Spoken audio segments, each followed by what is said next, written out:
Neste momento, Deus, através desta emissora, leva até você mais um programa de fé, com hinos, orações e uma palavra poderosa a seu favor. Fé para vencer o mundo. Somente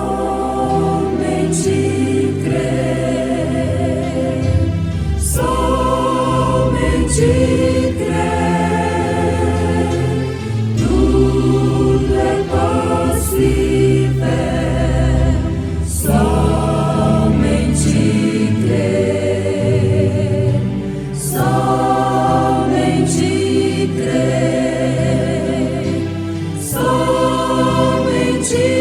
crer, tudo é possível, somente crer.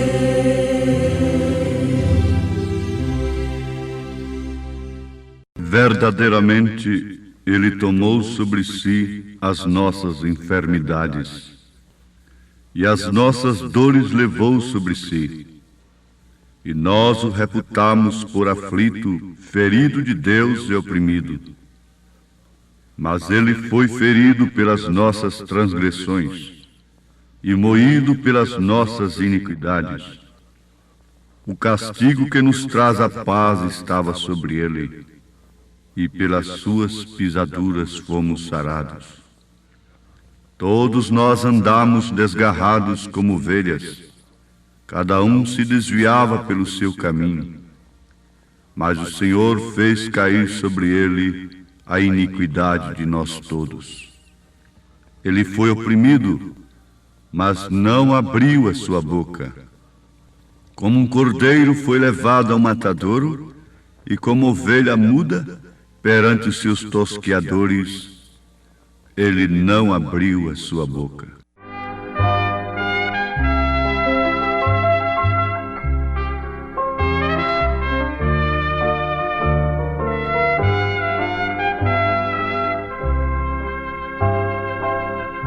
Perdido andei, vagando neste mundo, buscando em vão a paz sem encontrar. Cada vez mais, num abismo tão profundo, é Cristo a luz em mim se fez raiar. Agora eu sei, em Cristo a salvação, perdão e paz a todo pecador. Ó, vem, Senhor, a todo coração,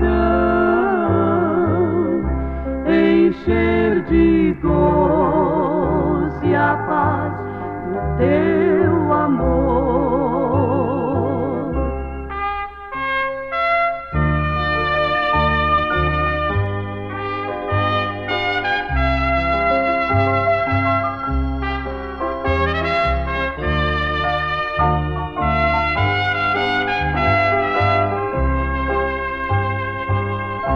Servir a Cristo é gozo permanente, seu evangelho ao mundo anunciar.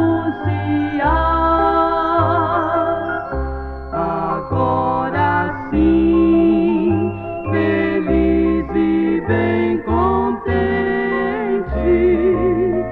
pregando vou de Cristo amor sem par. Achei Jesus, o mundo abandonei. Não mais tristeza, mágoa de sabor,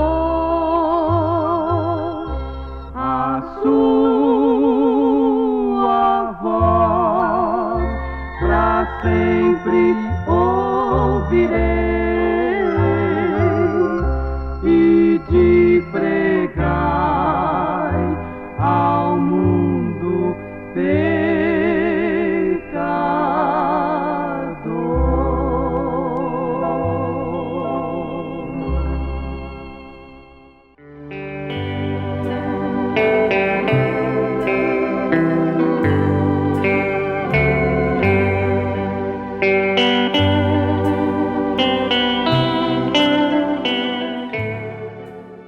Muito bem.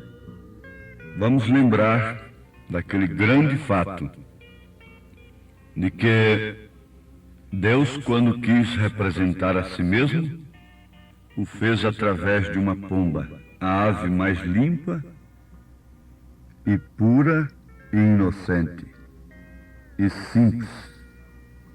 Quando quis representar o seu filho, a Jesus Cristo, o representou como uma ovelha. Também o animal mais obediente, mais puro, o natural falando do espiritual. É que o cordeiro lá no Velho Testamento já nascia cordeiro, e isto te faz lembrar da predestinação. Aqueles que são predestinados para serem cordeiros são aqueles que nascem de novo, que passam pela genuína justificação pela fé, pela verdadeira santificação e pelo verdadeiro novo nascimento. Então, este está agora pronto para receber o Espírito Santo. Ele pode receber ou não. A casa pode ficar limpa e adornada, mas não ser cheia, não ser ocupada. E seu estado último será pior do que o primeiro. Assim aconteceu com a era que provou dos dons celestiais. O estado dela hoje é pior do que o primeiro.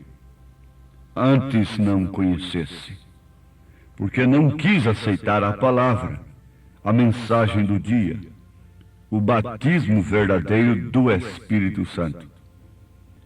Sim, isto viria a ser, de fato, à luz do Espírito Santo, a fé genuína na mensagem de Deus para o seu dia.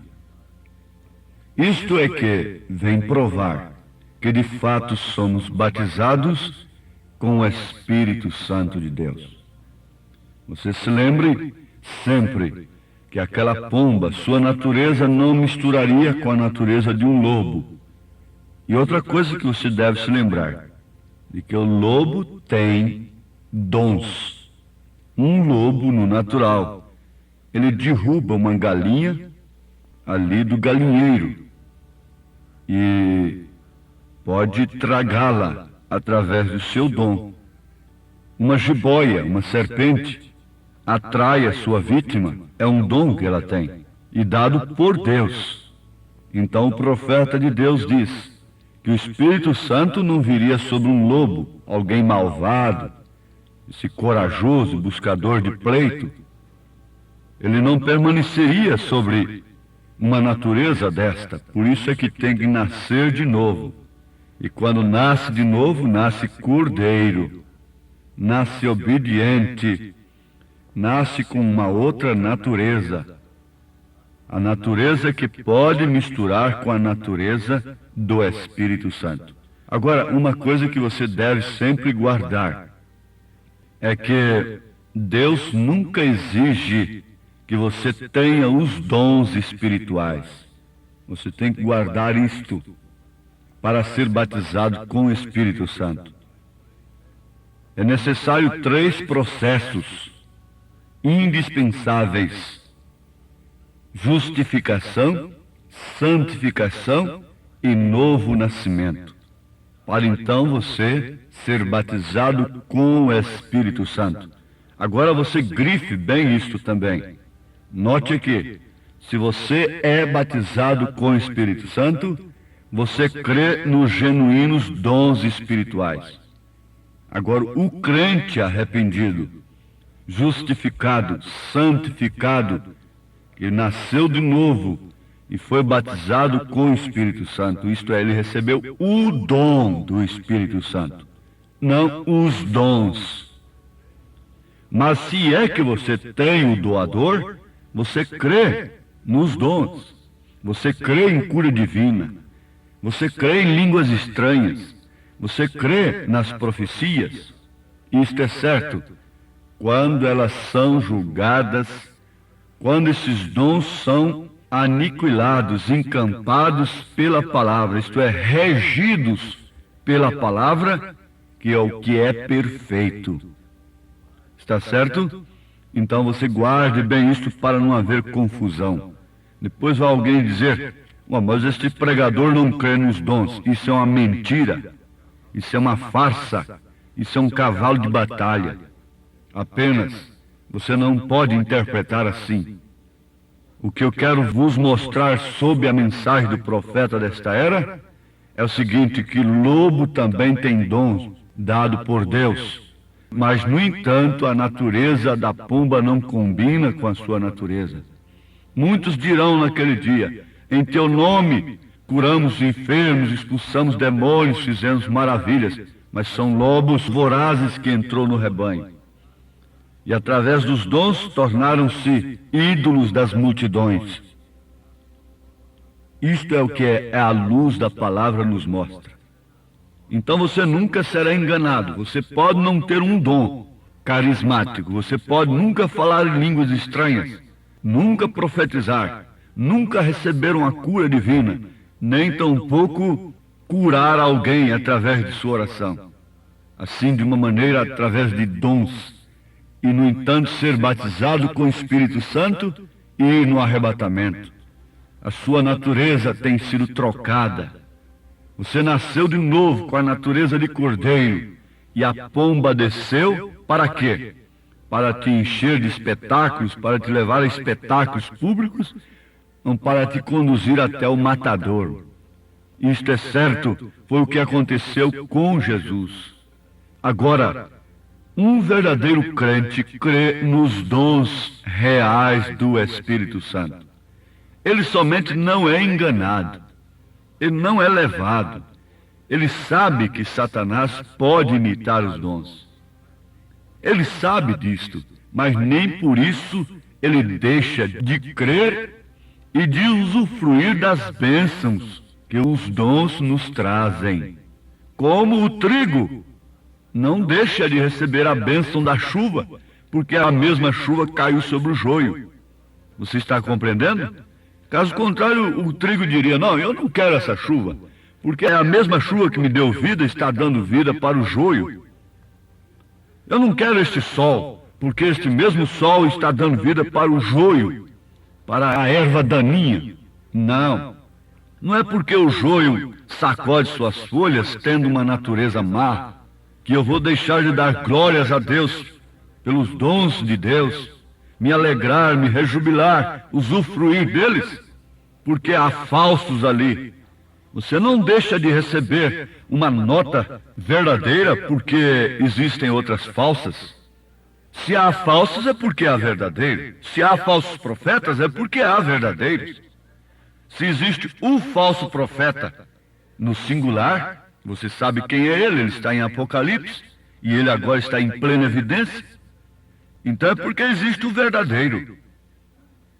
Se existem os falsos profetas em segundo plano, os falsos profetas é porque existem os verdadeiros profetas. Se existe uma falsa nota, é porque existe uma verdadeira. Existe uma matriz verdadeira e existe uma matriz falsa. Depois então existem as cópias, o produto daquela matriz verdadeira. E depois então vem o resultado, os produtos da matriz falsa. A matriz é o falso profeta, é a besta por fim. É o anticristo besta e falso profeta. Ele reúne em si essa trindade. Apocalipse 6 é o mesmo cavaleiro trocando de cavalo, apenas. Isto é certo. Porém, a trindade de Deus, 3 manifestações, se manifestando de uma forma real e verdadeira. Filho do homem, Filho de Deus e Filho de Davi. Filho do homem é o ministério de Cristo no profeta. Filho de Deus é o ministério de Cristo na igreja. A igreja noiva que é o corpo de Cristo. O corpo de Cristo é Filho de Deus. Corpo me preparaste. Filho de Davi é Cristo com os judeus. Está certo? É uma trindade em manifestações. Como o outro lado também é uma trindade. Uma trindade que termina com a morte, com o cavalo amarelo. Mas é o mesmo cavaleiro. Então a matriz é a mesma. A matriz é o falso profeta. E o resultado dela forma os falsos profetas. A matriz verdadeira é o verdadeiro profeta. E depois então vem a sequência, o produto daquela matriz. O que é? Os verdadeiros profetas.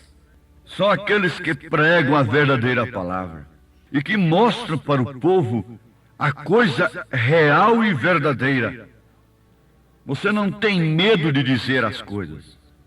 Embora ela fira, embora ela possa causar até espanto e dores de parto, desde que aquilo seja para a salvação das pessoas. Você não teme aquele náufrago que está ali lutando por si mesmo e com suas próprias forças. O salvador dele vai ali dar um nocaute nele. Quer dizer, o desmaia. Ele sabe lhe dar um golpe na nuca ou na fronte, como seja, para que ele não lute por si mesmo. Porque caso contrário, os dois vão morrer.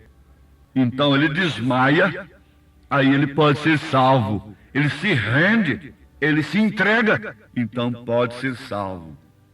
É o que deve acontecer com você. É o que tem que acontecer conosco. Temos de morrer nos nossos próprios pensamentos e aceitarmos a verdade como ela é. Então isto faz de nós cordeiros. Agora a pomba pode nos guiar, porque nós não temos uma cabecinha dura, nós não temos uns pensamentos próprios, nós não temos as nossas interpretações mais. Mas este cabeça dura, sempre você vai vê-lo mais tarde com galhos em sua cabeça. O cordeiro foi sempre obediente à vontade da pomba. Mas que tal hoje, quando Deus nos guia para uma vida de rendição completa e serviço a Ele? Me ponho a pensar se às vezes nosso espírito não se põe rebelde, e nisso duvidamos se em verdade somos ou não cordeiros. Um cordeiro é obediente, sacrifica seus próprios desejos e não reclama o seu. Ao cordeiro lhe tiram toda a lã, e ele não fala nada, ele não reclama. A única coisa que tem própria é a lã. Tiram-na toda, e ele não diz nada. Sacrifica tudo o que tem. Assim é o cordeiro. Sacrifica suas opiniões, sacrifica seus desejos, dá tudo o que tem e tudo o que é, e assim é um verdadeiro cristão. Sacrifica tudo o que tem, não tendo nenhum amor às coisas deste mundo, antes dá tudo o que tem a Deus. Você não vê esta mulher do mundo, esse homem do mundo? Essa mulher dá tudo o que ela tem para o diabo. Ela expõe tudo o que tem. Ela não tem mais aonde ser batizada. Tudo que a moda solta, tudo que se propaga, e ela cria por si mesmo meios de se expor, de se extravasar seus sentimentos carnais, sua carnalidade, sua sensualidade. Ela está batizada com o poder demoníaco, e a sua natureza está expressando o que ela é. Mas aí está aquela ovelha, aquele cordeiro, seguindo ao pastor, Você sabe que um pastor vai na frente do rebanho e passa com aquele rebanho entre frutas e legumes e ervas e verduras, e nenhuma ovelha se mexe, nenhuma ovelha sai do caminho, nenhuma ovelha dá prejuízo, nenhuma ovelha volta a sua atenção para a alface que está ali exposta. O profeta de Deus viu isso lá na Palestina, e ele pensou, agora vai ter uma briga, porque o pastor nem olhava para trás, mas as ovelhas cabisbaixas nem sequer olharam para as verduras, seguindo o pastor. Elas sabem que o pastor a conduz a pastos verdejantes, e ela não precisa ter a sua atenção desviada para aquelas coisas que aparecem à margem do caminho, e corre daqui, corre dali. Isso é a natureza de cabrito, de cabra, e pula daqui, pula dali, corre para ali, corre para acolá. Nenhum cristão está assim. Mas Paulo disse que nos últimos dias elas e eles estariam assim. E você vê então essas mulherinhas carregadas de pecado, com toda a expressão mundana, com as Bíblias debaixo do braço e pregando nos púlpitos e nas praças e coisas de todos os meios, contrariando a própria Bíblia que elas têm debaixo do braço, e corre para cima e corre para baixo, e faz isto e faz aquilo, e diz que está fazendo uma grande obra para Deus, e come tudo que o diabo expõe nas praças, come toda espécie de moda. Mas essa não é a natureza da ovelha. A ovelha é conduzida a pastos verdejantes. O Senhor é meu pastor, nada me faltará. Deitar-me faz em verdes pastos, conduz-me às águas tranquilas, e Ele refrigera a minha alma. Ele me dá consolo, Ele é o Consolador. Ele tem a ração, Ele tem a mensagem do dia, Ele tem o maná do dia, Ele tem o maná que não desvanece, Ele tem aquilo que nutre ovelhas para produzir lã, para dar frutos do Espírito Santo e para mostrar obras que expressam a sua fé na palavra de Deus. Isto é que é a verdade. E Ele não se torna alguma coisa a mais porque deu lã para alguém. Ele não se torna um ídolo de multidões porque curou doentes. Assim é a ovelha, assim é o cordeiro. Jesus não aceitou ser rei. Eles queriam fazê-lo rei porque ele multiplicava pães. O povo não ia precisar trabalhar mais, porque o que eles querem é isto, naturalmente. É que o rei bota a comida na boca deles, na mesa deles, sem trabalhar. Deve ser assim, sem luta. Não é assim que esses rapagões estão querendo hoje? Eles não sabem nada quanto custa, quanto custou aquela fazenda, quanto custou aquelas coisas. Não é assim? Assim também está a parte espiritual. Mas ali está aquela ovelha. Ela tem dons? Tem, ela tem lã. E ela dá aquilo, mas ela busca alguma coisa em troca daquilo? Tem que lhe dar alguma oferta X e X e mais X para depois tirar a sua lã? Não, absolutamente. Alimente a ovelha, que por si ela dará a lã. Alimente com a palavra, com a genuína mensagem, e não precisa estar espremendo daqui e dali para sair dinheiro. Nós não pedimos dinheiro a ninguém. Nós não precisamos de dinheiro para fazer a obra de Deus. Isto é certo. Ó, meus ouvintes, Deus os abençoe. O tempo não nos permite concluir estas coisas. Mas Deus os abençoe, em nome de Jesus Cristo, como cordeiros e filhos de Deus. Amém.